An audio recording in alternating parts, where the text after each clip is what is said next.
അത് കഴിഞ്ഞിട്ട് ഏകദേശം എനിക്ക് തോന്നുന്നു 8-9 വർഷമായി നമ്മൾ ഇതുവരെ തന്നെ ഒരു സെലിബ്രേഷൻ പ്രോഗ്രാം നമ്മൾ വെച്ചിട്ടില്ല.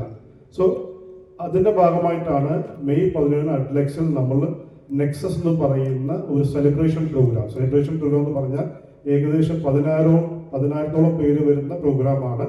അതിൽ ക്രൈറ്റീരിയ ഉണ്ട്, എല്ലാവർക്കും എൻട്രി ഇല്ല. TC എബവ് ആൾക്കാർക്ക് മാത്രമേ ഈ പ്രോഗ്രാമിലേക്ക് എൻട്രി ഉള്ളൂ. അതായത് നിങ്ങളൊരു TC ആണെങ്കിൽ മാത്രമേ നിങ്ങൾക്ക് ആ പ്രോഗ്രാമിലേക്ക് കയറാനായിട്ട് സാധിക്കത്തുള്ളൂ.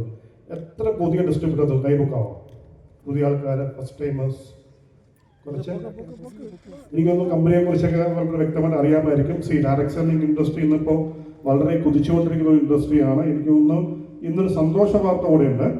കാരണം ഫെബ്രുവരി 19 നമ്മുടെ ബഹുമാനപ്പെട്ട മുഖ്യമന്ത്രി കേരള എയർലൈൻസിൻ്റെ ലോഞ്ച് ചെയ്യുന്നതാണ്. എനിക്ക് തോന്നുന്നു നമ്മളെ സംബന്ധിച്ചിടത്തോളം ഇത് നല്ലൊരു വർഷമാണ്. 2025 എന്ന് പറയുന്നത് എല്ലാവർക്കും, എനിക്കൊന്ന് പ്രത്യേകിച്ച് ബിസിനസ്സുകാർക്ക് നല്ലൊരു വർഷമാണത്. സോ അതിൻ്റെ ഒരു നല്ല തുടക്കമായിട്ട് അല്ലേ ഒരു വലിയൊരു പ്രോഗ്രാമാണ് നമ്മൾ. എനിക്ക് മിക്കവാറും നിശാന്തി ഓഡിറ്റോറിയത്തിലായിരിക്കും നമ്മൾ ആ പ്രോഗ്രാം വയ്ക്കുന്നത്, CMൻ്റെ program. So direct selling industry, ഞാൻ പറഞ്ഞു വന്നു, ഡയറക്ട് സെല്ലിംഗ് ഇൻഡസ്ട്രി എന്ന് പറയുന്നത് ഇന്ന് ഏറ്റവും ബെസ്റ്റായിട്ട് എന്തെങ്കിലും അല്ലെങ്കിൽ നിങ്ങൾക്ക് കരിയർ ഡെവലപ്പ് ചെയ്യുന്ന നല്ലൊരു ഇൻഡസ്ട്രിയാണ്. ആ ഇൻഡസ്ട്രിയിൽ ഇന്ന് ഇന്ത്യയിലെ നമ്പർ 1 കമ്പനി എന്ന് ചോദിച്ചാൽ ഒരേ ഒരു പേരേ ഉള്ളൂ, അത് മൈലേജ് സ്റ്റൈൽ മാർക്കറ്റിംഗ് ഗ്ലോബൽ പ്രവർത്തനം തന്നെയാണ്.